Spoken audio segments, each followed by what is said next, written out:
I have thought about this a great deal over the years and tried to extrapolate what he would do or did in that situation. So,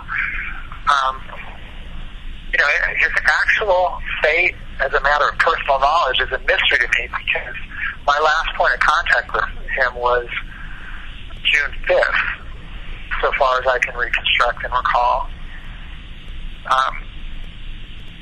What I have seen, of course, is the same eyewitness accounts that my jury in San Mateo heard from people, in some cases, that had prior relationships with Ron, had been over to his house as the Gerards had been at dinner, or had contact with him through business like Robbie Robinson, and had seen him subsequently. So those eyewitness reports, and some of them were asked to take polygraphs, and the ones that were asked took polygraphs and passed them with flying colors. And so those reports have been persuasive to me of the fact that Ron Levin was alive up through the last sighting, which was 3 years after his disappearance in Mykonos, the island of Mykonos in Greece. I've also, since I've worked so hard on this case, I've seen the testimony and read the interviews of people like Oliver Wendell Holmes, no relationship to the great jurist, but he was employed by Levin to work on Levin's pending criminal cases, the charges that Levin was facing before he disappeared.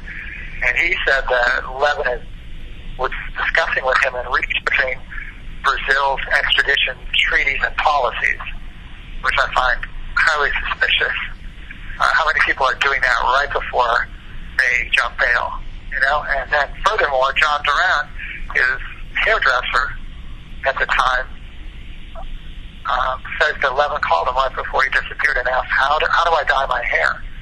And then Detective Les Zoller tells us that brown stains that he tested and were not for blood, that there was some brown staining on the porcelain of Levin's bathtub, which would be consistent with some last-minute change to his hair color.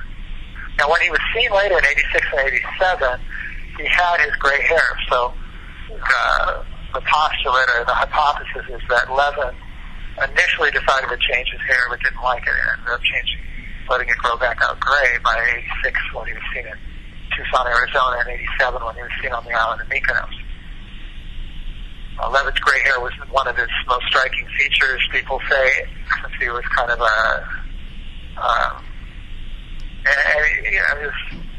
he had a very distinctive look back in 84 and 83 in Beverly Hills. He was graced the cover of a magazine once. Anyhow, so based on the information and evidence that I've seen, and also based on some statements that Levin made in my presence where he said he would never go back to prison, I deduced a long time ago that he fled, and when he was no longer available after June 6, 1984. You have 60 seconds remaining.